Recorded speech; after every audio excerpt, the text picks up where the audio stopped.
Hey there, Adam here. The hottest period of the year in gaming industry is upon us. Many games has their releases and I'm pretty sure it makes our consoles hard drives quick. Luckily, some companies have a remedy for such stress time, and one of them is Western Digital, who just sent me their neat device to put it into test. Let's take a closer look on WD BLACK D30 500GB model. This external NVMe SSD drive was created specially for console players who wish to expand their storage, and it also gives a surprising benefit, but we'll get into that later. The drive uses the second generation USB 3.2 interface through USB-C type port, thanks to which, according to the manufacturer, offers quite impressive speeds, reaching up to 900 megabytes per second when it comes to reading, and up to 10 gigabits per second for data transfer. The design has a military feel, which makes it look solid, and for sure it will look great on the shelf, right next to the console. In order to answer the question of what we can expect when we plug the drive into our consoles, I decided to test its capabilities on the base model of PS4, PS4 Pro and PS5 of course. Owners of Microsoft's platform should also find this information interesting, because for the test I used Xbox One S, Xbox One X, Xbox Series S and Xbox Series X. Before we get into practical part of the test, I'll answer a question that may have popped into your mind. No, the SSD does not affect animation performance, and thus we will not experience more frames because of it. What it does affect, however, is enough compensation for me, but we'll get into that later. Let's start with Sony consoles. Both the base PS4 and PS4 Pro have two USB 3.0 ports, so you can easily connect the drive to them.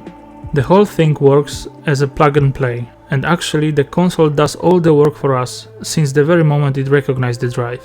It formats it almost in a flash, and the drive is ready for use.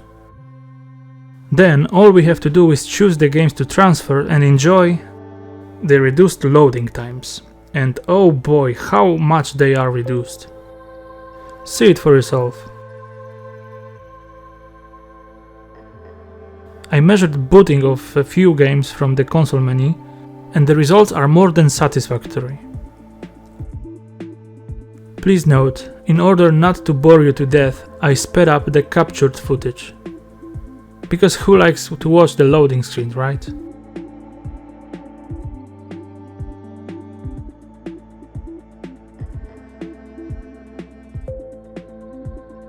Faster launching of games is not the only advantage.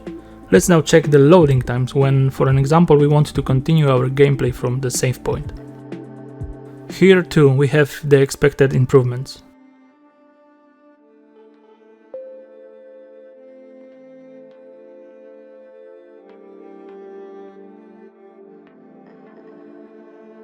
And now think about how much time we spent looking at loading screens.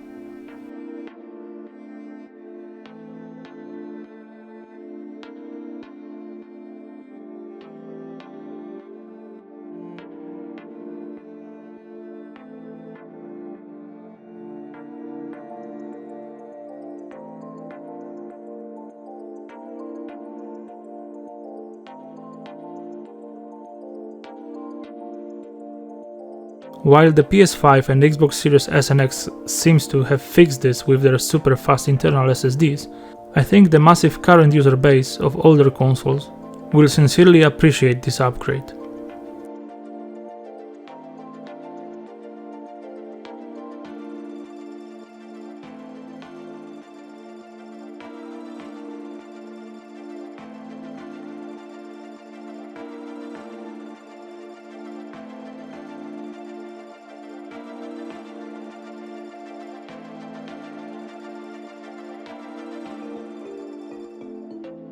Okay, so how does the PlayStation 5 fare?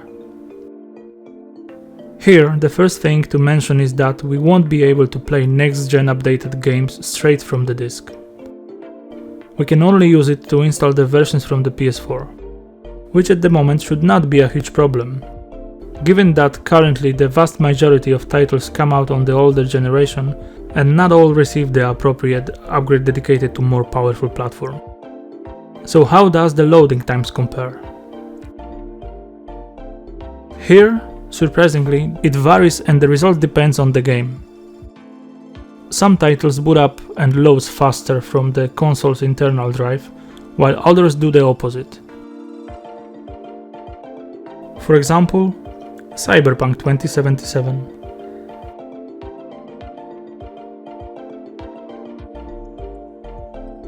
The difference in time are not too great, and rather should not be considered in favor of either side.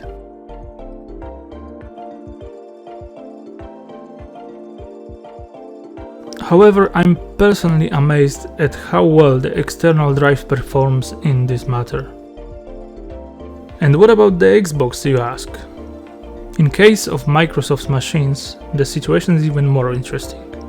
At the outset, I'll note that just as in the case of PS5, where it's fairly easy to identify the appropriate version of the game which can be installed on an external drive, Microsoft could lean on greater transparency in this regard on Series S and X consoles. This, unfortunately, may lead to disappointment when we dump the game to the drive, plug it into another console, and we get a prompt with information about the need to transfer data again, this time to an internal drive. Screw this if we use the drive with one of the consoles with the word Series in the name. In the case of Xbox One, we have to install the dedicated build. All in all, on the one hand, this is a plus because it allows you to easily transfer data if you use one account on multiple consoles. On the other, you have to work a bit hard to download the past-gen version of the game so that you can run it on older consoles.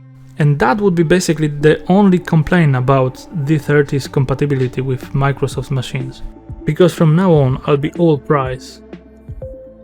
We'll start with the data transfer speed. The way it works is like a fairy tale. Transferring a few dozens of gigabytes of data takes literally a few minutes, and does not pose any problems. Just a few clicks and we can quickly continue playing on the other console. Booting and loading times? Even more exorbitant than on Sony consoles. Similarly, as in that case, also here the Series S and X consoles presents their slight advantage, albeit with a few surprises.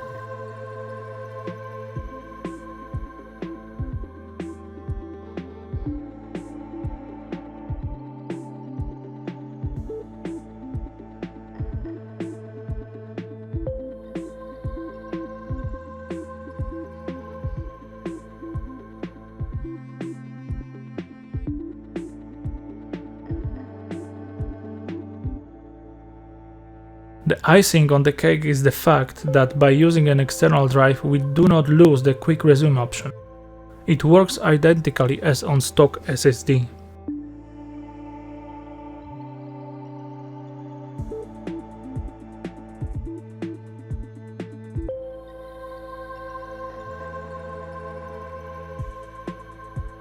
And if it just would also improve the frame rate.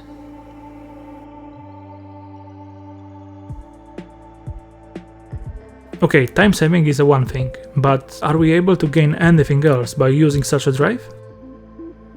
Now here's the thing. What if I tell you that we can improve the Cyberpunk experience this way? You don't believe that? Well, check it out. Games that stream texture from the disk during gameplay looks nicer thanks to the much faster speed that the D30 offers. CD Projekt's latest game demonstrates this perfectly. Here in the version played on the base PS4 model. Textures loads much faster, which makes them look on screen in their full glory.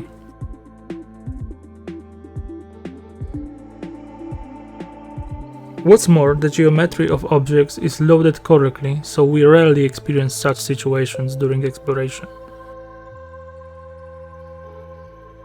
It's a huge improvement, if you'll ask me.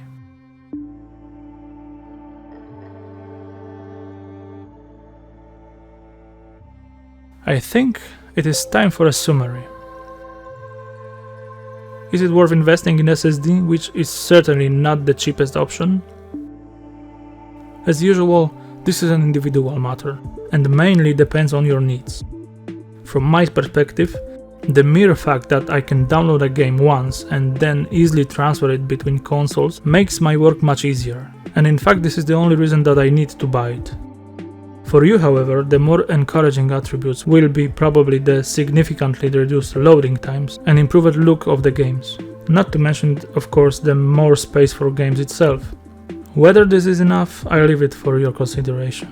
Oh yeah, in the description of the video I put direct link to the Western Digital's website where you can check other models and their current prices. And that concludes my review. I'll see you soon guys, cheers!